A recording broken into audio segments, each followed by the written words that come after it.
Fall River, uma cidade industrial em crescimento localizada no estado de Massachusetts, Estados Unidos, era conhecido por ter um clima pacato e com uma comunidade relativamente unida. Com aproximadamente 100.000 habitantes no final do século XIX, o município abrigava a família Borden, conhecidos na sociedade por sua riqueza e reputação. Esta família imortalizou na história por causa dos mistérios intrigantes e sombrios que pairam sobre a cidade até os dias de hoje. Andrew Jackson Borden e Sarah Anthony Morse Borden se casaram em 6 de dezembro de 1845. Envolvido em negócios da indústria têxtil, Andrew conseguiu estabelecer-se como um empresário respeitado bem-sucedido na cidade. Para completar o quadro familiar, eles tiveram 2 filhas, Emma Borden, que nasceu em 1º de março de 1851, e sua irmã mais nova, Lizzie Andrew Borden, nascida em 19 de julho de 1860. Embora Andrew fosse um homem de negócios bem-sucedido e com uma fortuna bem estimada, ele era conhecido por viver de forma simples e econômica. Quando sua filha Lizzie completou apenas 3 anos de idade, sua esposa Sarah faleceu. Há especulações sobre a sua morte devido à falta de informações detalhadas e à presença de circunstâncias incomuns em torno do evento. Alguns sugerem que seu falecimento pode ter sido cercado de mistérios devido à natureza abrupta da doença e à ausência de um diagnóstico médico claro na época. No entanto, é importante notar que não há evidências concretas para apoiar essas teorias, e a morte de Sarah Borden é amplamente considerada como um resultado de complicações médicas.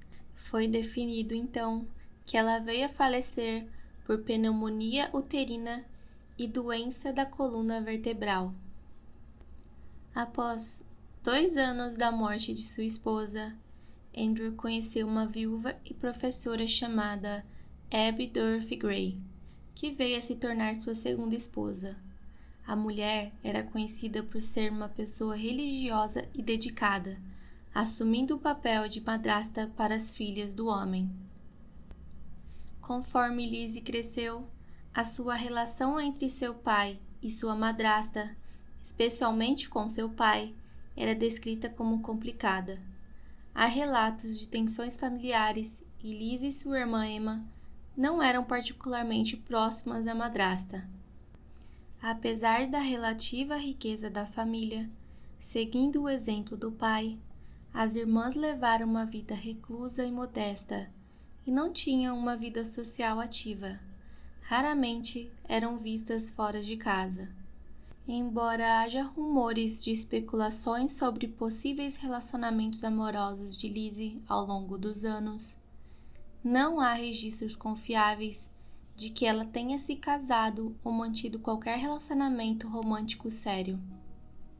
Em 4 de agosto de 1892, Andrew saiu de casa para resolver seus negócios habituais e Emma resolveu sair da cidade para visitar amigos em Fairhaven, uma cidade a aproximadamente 25 km de Fall River. Lizzie foi a única que ficou em casa junto com a empregada da família, Bridget Sullivan, e sua madrasta. Por volta das 11 horas da manhã, Bridget foi para o quintal lavar as janelas da casa. Ela não sabia, mas Abby estava sendo executada naquele momento. No andar de cima, em um quarto de hóspedes, entre uma grande cômoda e a cama, a madrasta veio a óbito após brutais golpes de machado em sua cabeça. Ela foi golpeada por 19 vezes. Por volta do meio-dia, Andrew voltou para casa, tirou o casaco e acomodou-se confortavelmente no sofá da sua sala de estar para tirar um cochilo. O homem também foi atacado e morto com golpes de machado. Assim como sua esposa Abby, os impactos foram direcionados à sua cabeça. O autor do crime o acertou por 10 vezes. Bridget terminou seus afazeres do lado de fora e voltou para dentro da casa e encontrou os corpos de Andrew e Abby. Em completo pânico, a mulher correu para a casa de um vizinho em busca de ajuda, onde a polícia foi chamada. Foi um momento chocante e perturbador para aquela cidade.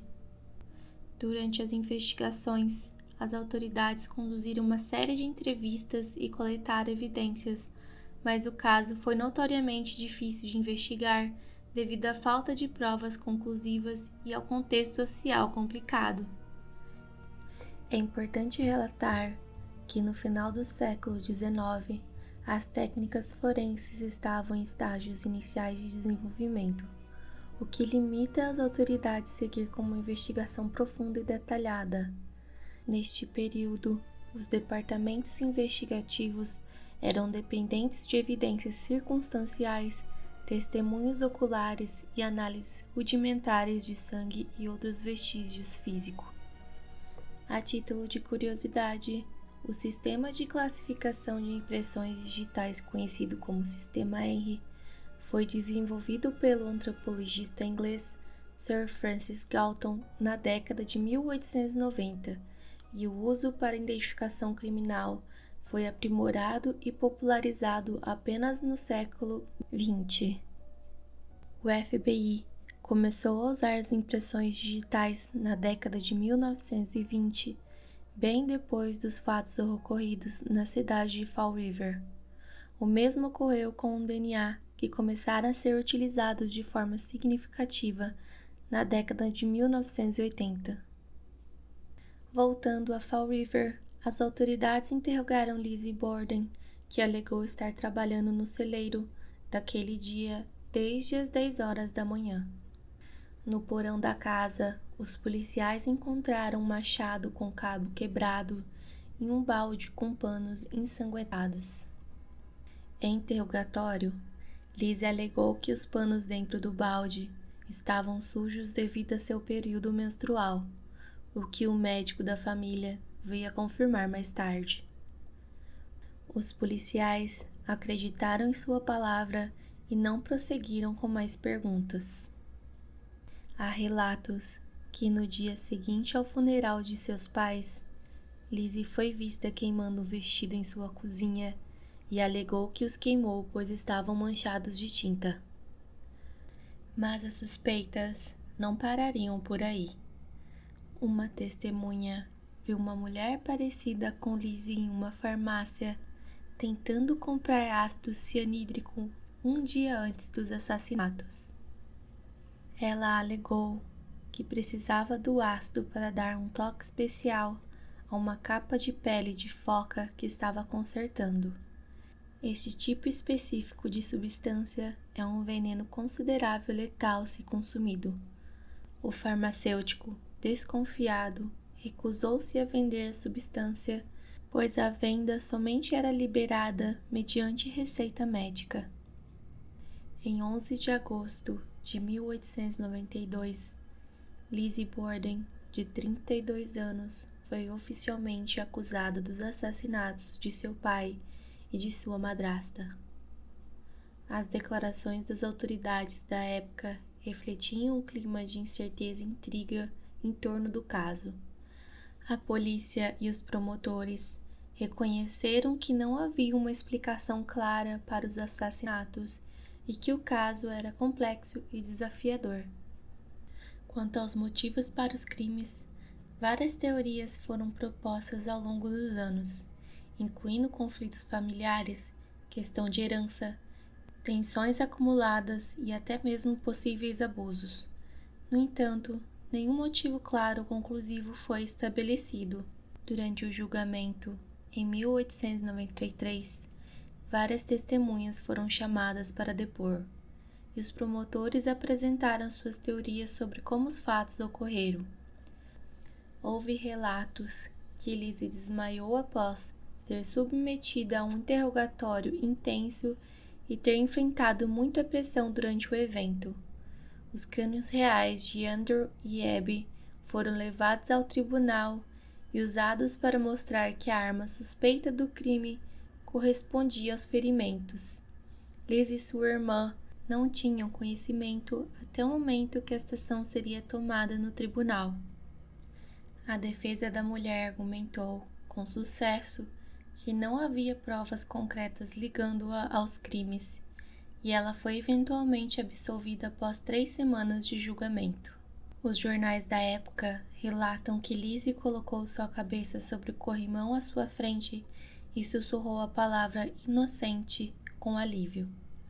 Após o julgamento, as polêmicas em volta ao caso causaram mais críticas em relação à condução da investigação e do processo judicial. Algumas pessoas acreditam que Lizzie foi protegida devido à sua posição social e devido ao prestígio de sua família em Fall River. O caso permaneceu sem solução definitiva e as declarações das autoridades refletiram a dificuldade e a incerteza em torno dos eventos. Embora tenha enfrentado estigma social significativo e especulação contínua sobre sua possível culpabilidade, após ser absolvida, Lizzie Borden comprou uma nova casa onde sempre quis morar, no bairro mais rico de Fall River. Muitas teorias foram propostas ao longo dos anos, mas nenhum consenso claro foi alcançado sobre o que realmente aconteceu naquela fatídica manhã de agosto de 1892. Uma das teorias, além de Lizzie ter cometido o crime, sugere que um intruso desconhecido pode ter entrado na casa da família e cometido os atos. No fim, o caso ilustra as complexidades do sistema jurídico que marcavam fortemente influência pela posição social e limitações técnicas das investigações forenses da época. A irmã de Lizzie, Emma, inicialmente permaneceu ao seu lado durante o período do julgamento. No entanto, após a decisão judicial por absolvição, a relação entre as duas pareceu se deteriorar. Elas eventualmente viveram vidas separadas. Emma viveu o restante da sua vida em relativo anonimato, evitando a atenção pública que cercava sua família. Ela morreu em 1927, apenas alguns dias depois de sua irmã, que faleceu por complicações de saúde relacionadas à pneumonia em 1º de junho de 1927, aos 66 anos de idade.